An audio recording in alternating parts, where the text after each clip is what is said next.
In the early 19th century, on a desolate prairie in the American West, the Osage people had lived here for generations. They farmed the land and lived a quiet life. That peace was shattered when they discovered rich oil deposits beneath their land. With the steady flow of oil, the Osage became one of the wealthiest tribes in the country. But wealth brought luxury, and it also drew envy. As the Osage grew richer, the town suddenly came alive, with all sorts of people flooding in. Their only goal was clear: the massive wealth in the Osage's pockets, and with it came danger and death. Overnight, multiple Osage bodies were discovered. Some were found by the roadside, seemingly accidents. Others died at home, reportedly from sudden illness. Some had been laughing one moment, and the next, they never woke up. The police came up empty-handed. Almost every death report said the same thing: accident, illness, or suicide. The problem was, the only thing all the victims had in common: they were all Osage. On the surface, the town seemed calm, but behind the scenes, a hunt targeting the Osage was quietly unfolding. Meanwhile, Ernest, just discharged from the battlefield, boarded a train to the town to visit his uncle Kin. The moment he stepped off the train, he was stunned by what he saw. The train station was crowded with oil companies recruiting workers. They even started fighting right there to snatch people up. Soon Henry, whom his uncle had already sent to pick him up, found him. Ernest was shocked again. Not long after the car started moving, both sides of the road were covered with countless oil rigs. He couldn't help asking whose oil fields these were, and Henry just said casually, Ernest was left speechless. Before long, Ernest arrived at his uncle's ranch. Kind though white, had close ties with the Osage, and almost everyone in town called him Kin. By acting as a bridge between whites and the Osage, Kine became the deputy sheriff, and his cattle ranch provided a comfortable living. Kin was thrilled to see his nephew, but he privately gave Ernest some advice. Drink less, talk less. The Osage money's easy to make, but they're no fools. Say the wrong thing and you'll bring trouble on yourself. After saying this, Kin had Ernest's brother Byron hand him a book about the Osage. Then he set him up with a new job, as a driver for an Osage woman. Her name was Molly, and her bloodline was pure Osage. On the way, Ernest kept talking to her, but Molly stayed cold and distant. In her eyes, any white man who came close had only one goal: money. That night, Ernest had dinner with Kin. Kin directly asked Ernest if he thought he and Molly were a good match. Ernest didn't deny it, and even joked, I think she's sweet on me too. To his surprise, Kin didn't object. He actually encouraged it. According to local law, if they got married, Molly's assets would go to her husband if anything happened to her. Hearing that, Ernest's expression visibly changed. In truth, he wasn't honest behind the scenes. He often robbed Osage people with his crew, gambled away the jewelry, and lost it all. From that day on, Ernest spent almost every day with Molly, driving her around during the day and going over the Osage handbook at night. Until one day, Molly invited him into her home for dinner for the first time. When he entered, Ernest greeted her mother, but she ignored him coldly. In her eyes, he was just another white man chasing money. While eating, Ernest carefully asked Molly if she had a boyfriend. When she didn't answer, he asked if it was just her and her mother at home. Molly calmly said he was a coyote. Seeing that Ernest understood, Molly said it plainly. Coyote wants money. Ernest didn't deny it. He openly admitted he loved money. It was this honesty that made Molly realize he was different from the other white men who came near her. From that day on, Ernest began a long pursuit of Molly, eventually winning her over and being introduced into the tribe's life. At a gathering, the tribe and Molly talked about why white men got close to them. Molly, of course, knew Ernest's reasons. But a friend nearby said,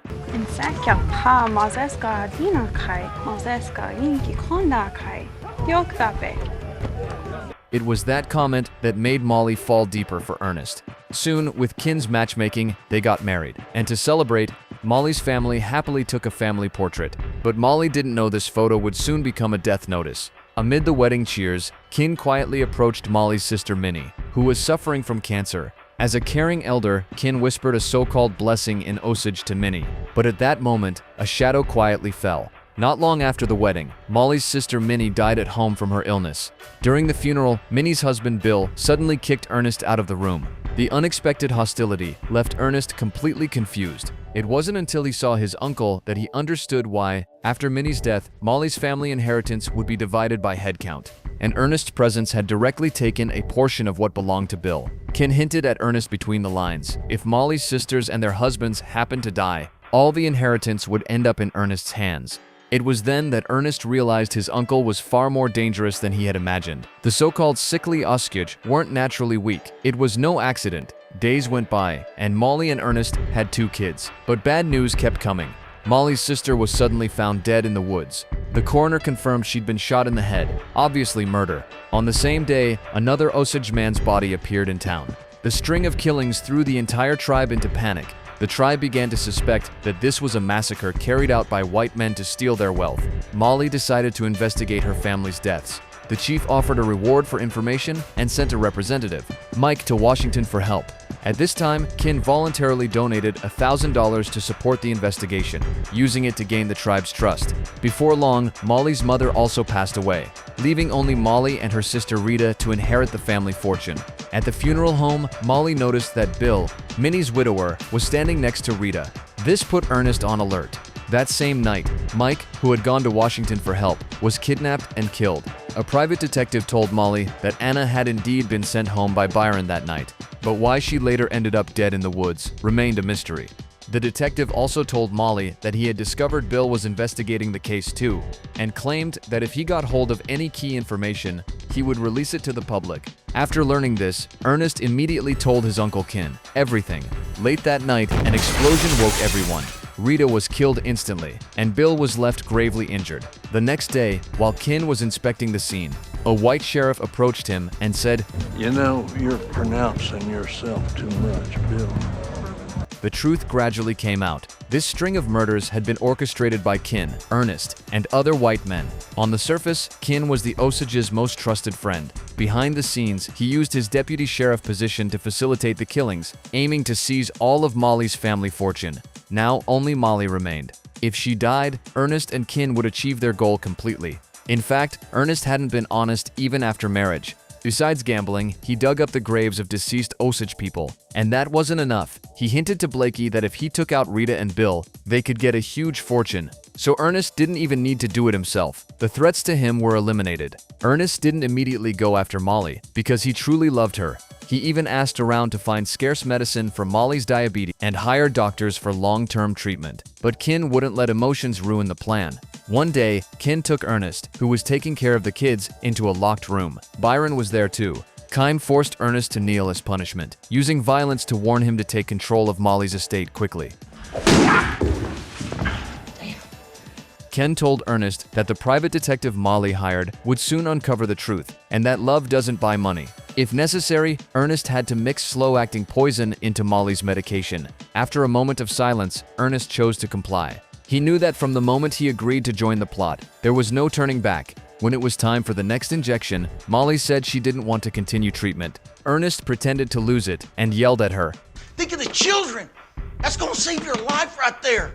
Seeing how desperate her husband was, Molly finally agreed to the injection. To secure the inheritance completely, Kin even teamed up with Ernest to kill Molly's ex-husband, making it look like suicide. Everything was sliding toward the cruelest ending, with everyone around her dying one by one. Molly, growing thinner by the day, realized she might be next. She didn't want to just sit and wait for death, so she pretended she was going out for some fresh air. She took the train alone to Washington, hoping to appeal to the president, to report that her people were being killed and no one was investigating. But she got no response and had to return home disappointed. From then on, she was extra careful with her meals and her injections. Ernest, pick up my insulin from the train. You alone. Do not take it from the Shown brothers. What she didn't know was that the one who truly wanted her dead was the husband she trusted most. Ernest, back home, Molly thought all hope was gone. She had no strength to get up and spent her days in bed. Ernest thought it was all over, until a man wearing a hat suddenly appeared at the door. The man claimed he was from Washington, a federal agent sent to investigate the mysterious deaths of the Osage. Ernest immediately realized that if everything got uncovered, his scheme would be exposed. He pretended to stay calm and sent the agent away, citing Molly's frailty as a reason. Then he hurried off to see his Uncle Kin. He looked terrified, worried he might lose his life over this. Ken looked at his panicked nephew, pressed his hand on Ernest's head, and forced him to calm down. That night, Ken came up with a new plan. He claimed he needed to gather clues and found the hitman who had worked for him before. Then he told the grocery store manager that someone had snuck in to rob the store that night, so the manager shot the hitman dead. Count thought this would cover all the loose ends, but the federal agent wasn't fooled. After talking to Kin, the agent realized he couldn't get a single useful piece of info from him, but by gut feeling, he knew Kin was hiding something. The agent began investigating, starting with Anna's death. He watched near the bar and eventually sat across from an old man who was drinking tea. Sure enough, the old man gave him key information. On the day Anna died, Ernest's brother Byron and a man named Morrison had gotten her drunk. The next day, Anna was found dead in the woods. The federal agent first took Morrison into custody for questioning. Under pressure and promises, he admitted that Ernest had hired him to kill Anna, with Byron helping during the execution. To save his life, Morrison told everything in detail and agreed to give more information to assist the investigation. When Kin learned Morrison was caught, he quickly thought of a way to get out of trouble. He found Ernest and told him the news. Ernest panicked, but Kin reassured him. If he got charged, Kin would find a way to get him off, and he told Ernest to temporarily transfer Molly's property into Kin's name to secure it. Ernest didn't hesitate and agreed, becoming his uncle's scapegoat. Soon Ernest was taken to the police station. He tried to claim he was busy caring for his kids and sick wife, but the agent gave him no chance. When questioned about the murders of Anna, Minnie, and Bill, Ernest refused to confess. The agent made a deal. If he revealed Kin's actions, he wouldn't be prosecuted and could go home to his family. Ernest assumed his uncle would come to rescue him. Seeing this, the agent brought in the hitman Kin had sent to kill Ernest. Seeing the hitman, Ernest mistakenly thought his uncle sent him for backup and asked to speak with Blakey alone. During the conversation, Ernest realized that the hitman had revealed all of Kin's plans. The hitman advised Ernest that for his and his family's safety, it was best to confess quickly. Meanwhile, Molly, without Ernest taking care of her, was sent to the hospital by the Osage. After treatment, she finally stabilized and slowly recovered under the careful attention of doctors and nurses. With the hitman's confession and the federal agent's persuasion, Ernest finally agreed to stand up in court and accuse Kin. Shockingly, Kin voluntarily showed up at the police station to turn himself in, but no one in town, not even the police, could believe he would do such a thing. On the day of the trial, Kin put on an innocent face in front of reporters. Innocent as a newborn baby.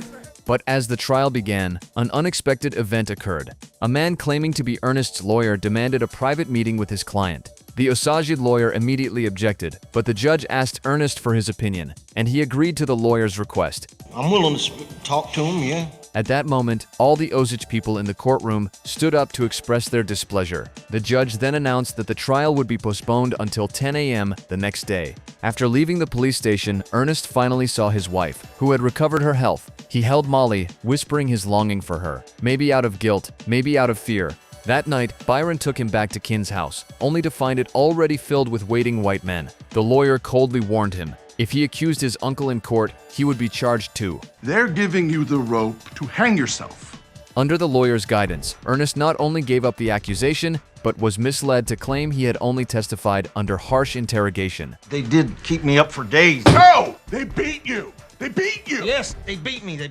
Thank you! He trusted his uncle again, believing he would be bailed out to reunite with his family. Meanwhile, Morrison's confession cemented the evidence implicating Ernest in murder. If he didn't cooperate in accusing Kin, he would face life imprisonment. Just as Ernest was ready to take the fall for Kin, the federal agent brought terrible news. That morning, his child was found dead at home. In that moment, Ernest woke up to the truth. Kin had killed his own child to seize Molly's family fortune.